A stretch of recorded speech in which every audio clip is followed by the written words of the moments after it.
नमस्कार दोस्तों, स्वागत है आप सभी का हमारे YouTube चैनल पे। आज हम बात करने वाले हैं प्रसिद्ध उपन्यास मुसाफिर कैफ़े के बारे में, जिसे लिखे हैं महान लेखक दिव्य प्रकाश दुबे ने। तो चलिए शुरू करते हैं आज की इंटरेस्टिंग जर्नी। उस दिन की बात। अगले दिन सुबह पम्मी जल्दी उठकर नीचे कैफ़े में चली गई। जब चंदर आया तब पम्मी ने उसको बताया कि एक गेस्ट ऊपर है, वो चाय लेता जाए। हालांकि ऐसा पहली बार नहीं हुआ था कि पम्मी ने गेस्ट को अपने घर में रुकवा दिया हो। वो पहले भी कई बार ऐसा करती रही थी, इसलिए चंदर को कुछ ऑकवर्ड नहीं लगा। वो चंदर को अभी सुधा के बारे में कुछ नहीं बताई। चंदर चाय लेकर ऊपर घर में पहुंचा। सुधा आराम से बालकनी में बैठ के पेपर पढ़ रही थी। चाय रखने के बाद चंदर ने सुधा का चेहरा देखा।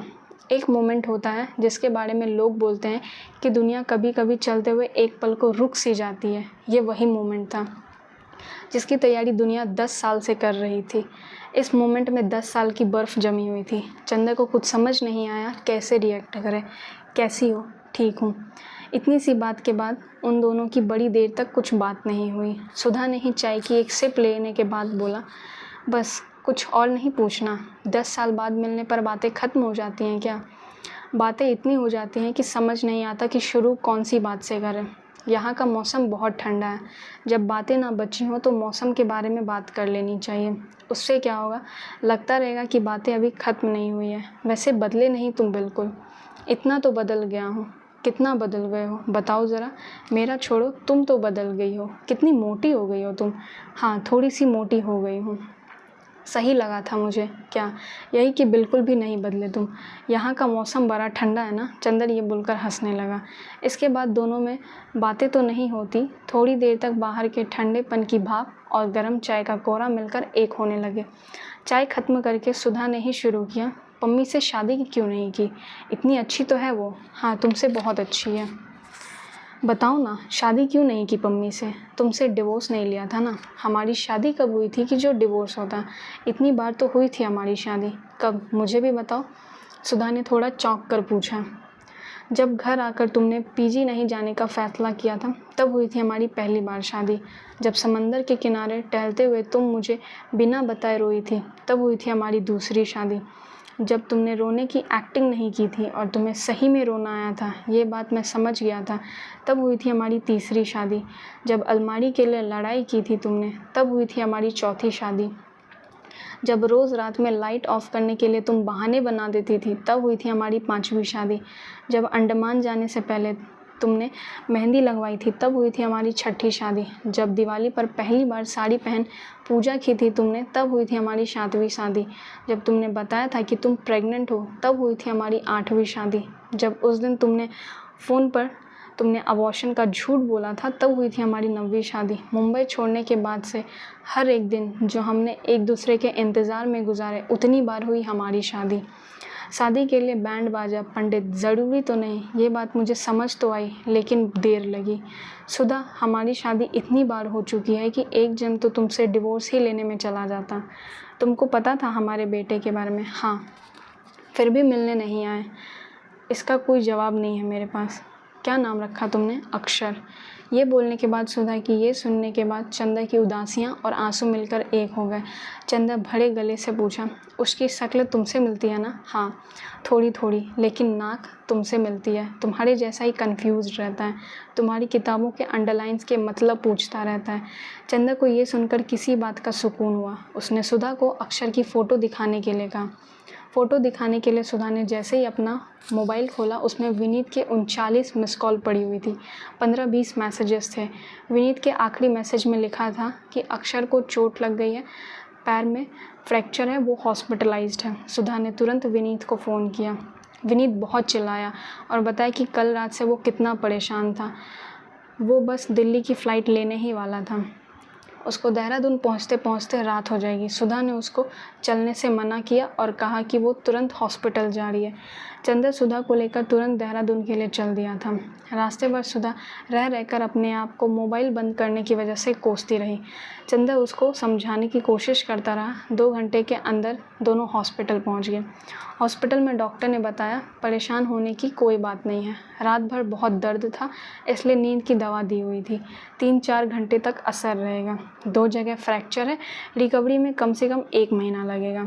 सुधा के ये पूछने पर कि हुआ क्या था, पता चला कि किसी बच्चे ने पहली मंजिल से धक्का दिया था। ये सुनते ही सुधा ने अगला फ़ोन स्कूल को करके सुनाया शुरू किया। चिल्लाते चिल्लाते गुस्से में सुधा के आंसू बहने लगे।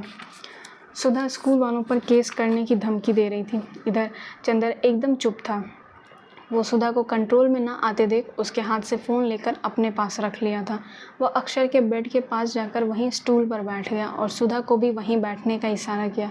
उसने अक्षर की नाक को छूकर देखा और उसके माथे पर हाथ रखकर धीरे धीरे बीते हुए 10 सालों को सहलाता रहा।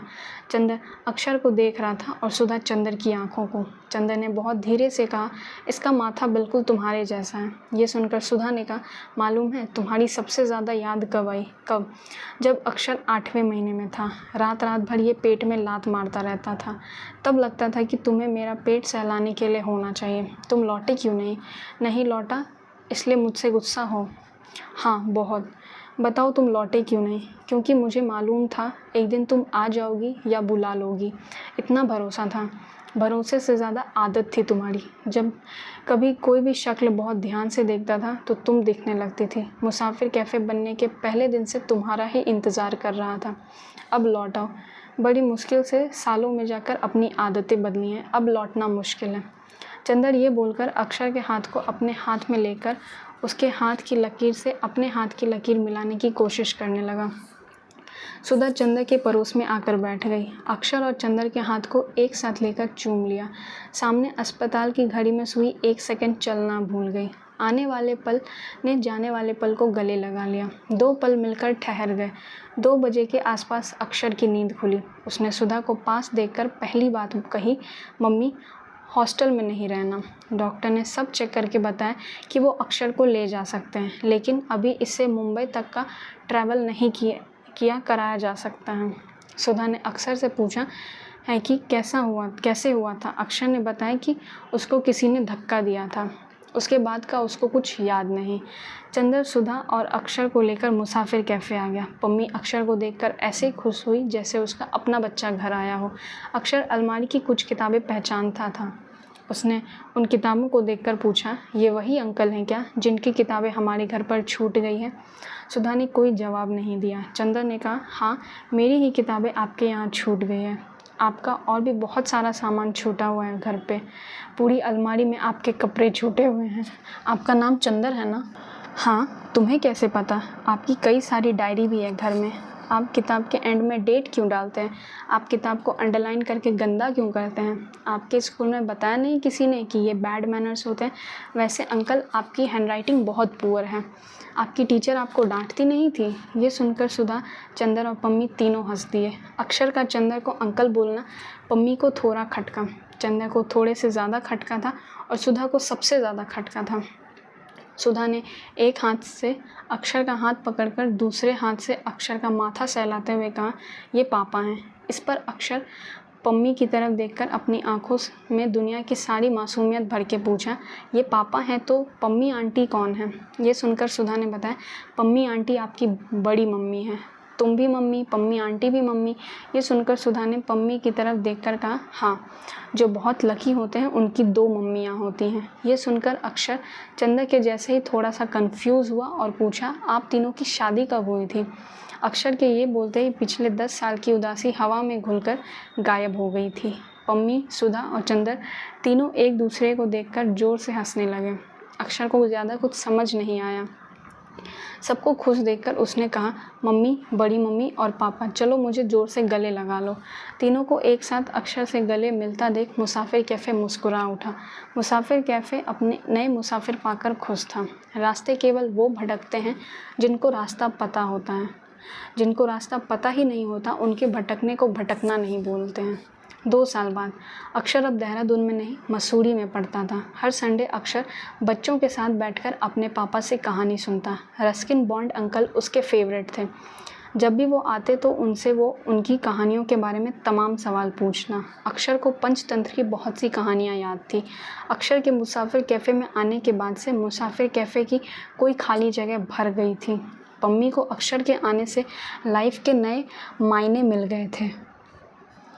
वो जब घूमने जाती तो अक्षर को लेकर जाती। अक्षर जब उसको बड़ी मम्मी बोलता तो पम्मी को ज़िंदगी से सारी शिकायतें दूर हो जाती। चंदर ने सालों बाद फिर से अपनी अधूरी किताब को लिखना शुरू कर दिया था। चंदर को समझ आ चुका था ज़िंदगी की किताब में एंड नहीं, केवल और केवल नई शुरुआत मैटर करती है। सुधा ने अपनी नई लॉ फर्म खोल ली थी। वो साल में 3-4 महीने मसूरी में रहती थी और 1 महीने के लिए अकेले कहीं घूमने जाती, अपना मुसाफिर कैफ़े ढूंढने। हमारे सब जवाब हमारे पास खुद हैं। वे बात समझने के लिए अपने हिस्से भर की दुनिया भटकनी पड़ती ही है। बिना भटके मिली हुई मंजिलें और जवाब दोनों ही नकली होते हैं। वैसे भी ज़िंदगी की मंजिल भटकना है, कहीं पहुंचना नहीं।